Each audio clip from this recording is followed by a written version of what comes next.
현장에서 돌아가셨다고 하죠. 몸이 안 좋아져서 급히 귀국을 하려고 했는데 공항에서 쓰러지셨다고 합니다. 올해 73입니다. 아직 참 창창한 나이 아닙니까? 옛날이라면 모를까 요즘은 70대 초반 73세 나이는 뭐 결코 많은 나이가 아닙니다. 여러 가지 이유가 있을 겁니다. 하지만 갑작스런 이 죽음을 놓고 많은 사람들이 고문 때문일 거야 라고 말씀하시는 분들 적지 않습니다. 고문이라는 게 그렇습니다. 몸과 마음에 씻을 수 없는 상처를 남기는 것이고요. 다시는 회복될 수 없는 트라우마를 남기는 것이기도 합니다. 때로는 금방 겉으로는 회복이 되는지도 모르겠어요. 하지만 나이가 들게 되면 어김없이 찾아와서 결국 생명과 정신을 갉아먹게 되는데 이해찬 총리야말로 이번에 그와 같은 길을 겪으신 거라고 생각이 듭니다. 애시당초 병원에 실려갈 때 심정지 상태였다고 하죠. 어찌 보면 베트남을 가시지 말았어야 하는 그런 건강 상태였는지도 몰라요. 하지만 정말 중요한 일이 있었고 꼭 이해찬 총리가 가셔야 될 일이었다고 합니다. 우리로서는 아까운 어른 한 분을 이렇게 잃었습니다. 이해찬 전 총리는 민주당 당대표를 하셨죠. 2018년 8월입니다.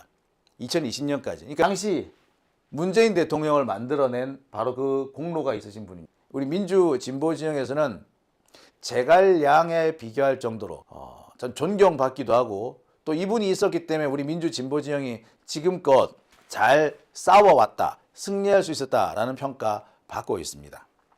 어려운 시비 때마다 고비 때마다 국무총리, 국회의원, 당대표 등을 맡아서 일생을 민주 회복과 그다음에 민주주의가 꽃필 수 있도록 많은 노력을 다하신 분입니다. 김대중 전 대통령의 이 정책이 꽃필 수 있도록 역할을 하신 분, 노무현 대통령의 이 정책이 더 빛을 발할 수 있도록 했던 분도 바로 이 이해찬 전 총리입니다. 이해찬이 있었기 때문에 민주정부, 김대중 정부, 노무현 정부가 성공할 수 있었고요. 문재인 정부가 빛날 수 있었습니다. 그리고 이번 이재명 정부가 들어서는데도 상당히 많은 역할을 했었습니다. 혹시 검찰이 한명숙 전 총리를 올가매려고 할 때, 한명숙 총리를 강제 구인하려고 할 때 검찰의 이 무도한 행동에 맞서 싸우시던 이해찬 전 총리를 기억합니다. 가만히 있지 않겠다, 맞서 싸우겠다라고 아주 단호하게 말씀을 하셨던 거예요. 그러니까 검사들은 그때부터 우리 민주 진보 진영을 향해서 정말 끊임없이 침탈을 자행해왔고 증거를 왜곡하고 가짜 증언, 거짓 증언을 만들어내서라도 우리 민주 진보 진영의 큰 어른들을 감옥에 보내려고 했던 것 같습니다. 한명숙 총리는 그렇게 검찰에 의해서 희생당했습니다. 나중에는 증인조차도 증언을 뒤집었는데 검찰도 법원도 그 뒤집어진 증언을 인정하지 않았죠. 그러니까 검찰도 법원도 한통속인 거죠. 민주 진보 진영을 죽일 수 있다면 증거든 뭐든 필요 없고 조작된 증거라도 증거라 인정해주는 아주 희한한 그런 습관들을 가졌던 겁니다. 검찰한테 수사권이라는 걸 주지 말아야 한다라고 역설을 하는 이유도 거기 있습니다. 그들은 수사권을 가지고 이렇게 우리 민주 진보의 큰 어른들을 죽이는 일을 할 겁니다. 자, 이해찬 전 총리 1952년생입니다. 올해 73살, 충남 청양에서 태어났고요. 용산고등학교와 서울대 사회학과를 다녔습니다. 사회학과에서는 제적을 당했죠. 아시다시피 민청학년 사건에 연루돼서 사형 선고를 받고요. 그때 제적이 됩니다. 동아일보 해직 기자로 활동을 하게 됐고요. 한때 서울대 복교했죠. 그래서 서울대 복학생협의회 의장을 역임하게 됐습니다. 5.18 당시는 신군부에 의해서 투옥된 적도 있습니다. 인청학년 사건 당시 투옥됐다는 거하고 5.18 당시 신군부에 의해서 투옥됐다. 이 두 차례에 걸쳐서 투옥된 이해찬 전 총리는 신군부 그리고 박정희 정권으로부터 가혹한 정말 말로 형언하기 힘든 고문을 당합니다. 그 결과 몸과 마음이 크게 상하게 되죠. 당시 상처는 병원 치료를 통해서 회복이 되었다고 하지만 몸에 남은 상흔을 완전히 없애지는 못했습니다. 마지막까지 이해찬 전 총리는 파킨슨씨 병원, 손발을 조금씩 떠는 그런 병원을 앓았고요.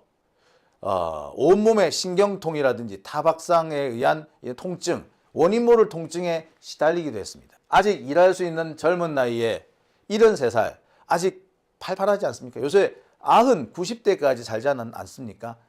한덕수 보셨죠? 얼마나 짱짱합니까? 근데 이해찬 총리보다 무려 3살이나 많습니다. 공식적인 사인은 심근경색이죠. 고문 후유증 때문에 손떨림, 말더듬, 건강 악화 2010년대부터 나왔었다고 합니다. 이미 그때 김근태 전 민청년 의장, 민통년이죠. 김근태 민통년 의장도 고문으로 돌아가십니다. 고문 후유증으로 돌아가시죠. 그때 많은 사람들이 김근태의 증상과 이해찬의 증상이 동일하다라고 입을 모은 상태였어요. 이미 상태가 매우 안 좋았던 겁니다. 마지막까지 끝까지 자신의 생명을 불살라서 민주화 투쟁을 위해서 우리 민주 진보 진영의 성공을 위해서 바쁘게 일하셨습니다만 결국 이 고문으로 인한 후유증과 상처를 극복하지는 못했던 겁니다. 고문에 의한 몸과 마음의 상처, 그것이 끝끝내 회복되지 못하고 유명을 달리하신 겁니다. 고문으로 인한 후유증 대표적인 분이 김근태 전 의원입니다. 김근태 전 의원님 같은 경우에는 고문 후유증을 상당히 많이 겪어진 상태였어요. 당시 64살의 나이로 돌아가셨습니다. 남영동 중앙정보부 등에서 고문 8차례, 전기고문 8차례, 물고문 2차례 등 많은 고문을 당했습니다. 파킨슨씨 병을 앓았다고 하죠. 이해찬 전 총리도 파킨슨씨 병을 앓았다고 그러지 않습니까? 손발이 달달달달 떨리는 겁니다. 김근태 전 의원님 같은 경우는 가을만 되면은 고문 후유증이 되살아났다고 합니다. 중앙정보부 그리고 대공분실 등등에 붙잡혀갔던 치안본부 대공분실에 붙잡혀갔던 시기가 바로 가을이었거든요. 가을만 되면 몸과 마음이 다시 고문실로 끌려간 것처럼 고통을 겪었다고 합니다. 이해찬 전 총리도 사실 크게 다르진 않았다고요. 고문 피해를 저한테 직접 호소하신 분이 한 분 계셨습니다. 자신은 이문세 노래를 싫어한대. 당시 제가 알고 있는 이분을 고문했던 그 수사관이 이문세 노래를 틀어놓고 고문을 했다고 합니다. 이문세 노래를 그러니까 노래를 크게 틀어야지 비명소리가 안 들리거든. 비명소리를 줄이기 위해서 그랬던 거예요. 그러니까 이분은 지금도 이문세 노래를 들으면 그 고문실 기억이 난다는 거. 정말 황당하지 않습니까? 여기 이 사진에 보면 김근태 의장님 환하게 웃고 계시죠. 하지만 평생 웃지를 못하셨습니다. 왜? 고문 후유증으로 얼굴 근육에 마비가 왔어요. 웃을 수가 없었답니다. 남영동 대공분실의 모습입니다. 이런 모습으로 여기 욕조가 있고요. 수사관 4명이 둘러싸고 있죠. 고문대 위에 사람을 눕혀놓고 이 위에 전기를 흘려주는 겁니다.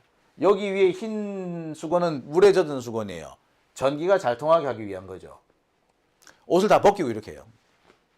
사람 죽이는 거예요, 이거.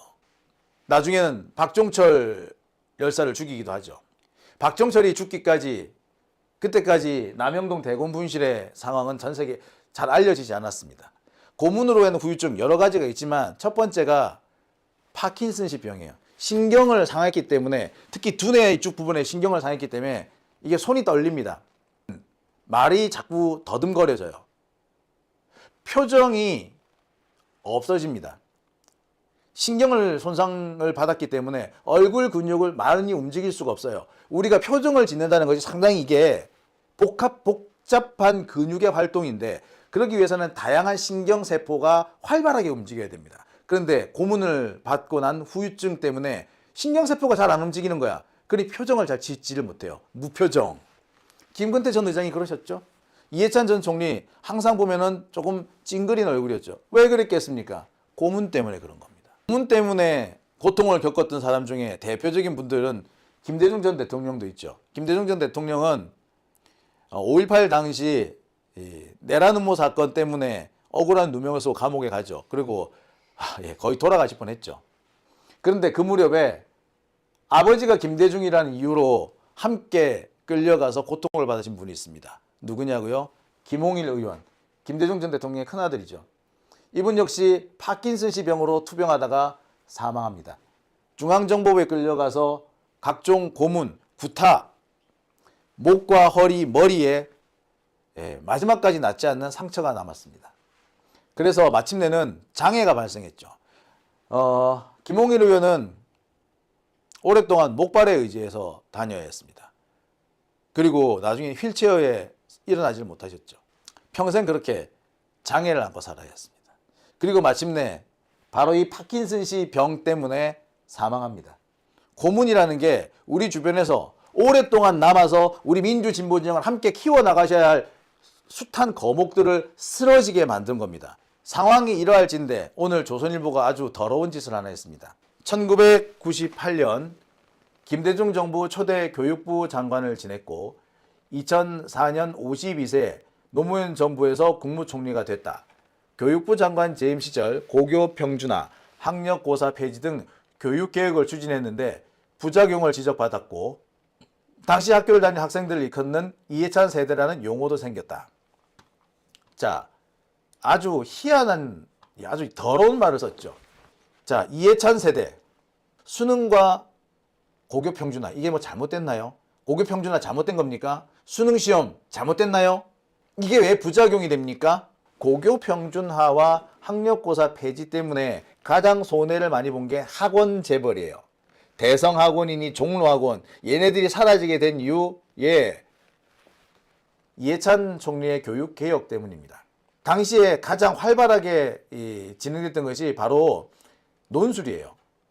논술 시험을 치른 학생들은 지금도 어휘력이나 문해력 등에서 타의 추종을 불허합니다. 이명박 정부가 들어서고 난 다음에 당시 진행됐던 교육개혁을 모두 뒤집는 바람에 지금의 정말 이해하기 어려운 20대, 30대 어떻게 보면 이성적인 사고방식을 상실한 그런 세대들이 태어나게 된 겁니다. 조선일보는 학원 재벌의 편에서 이해찬을 이렇게 비난했습니다. 이해찬 총리가 돌아가시는 그날까지 말이죠. 아이 더러운 새끼들이죠. 진짜 조선일보 이런 애들을 붙잡아다가 고문해야 되는데 안타깝고 또 통탄스럽습니다. 걱정하지 마시고 편히 쉬시길 바랍니다. 가셔서 노무현 대통령, 김대중 대통령을 뵈시면은 그래도 잘 싸우고 있다라고 전해주시기 바랍니다.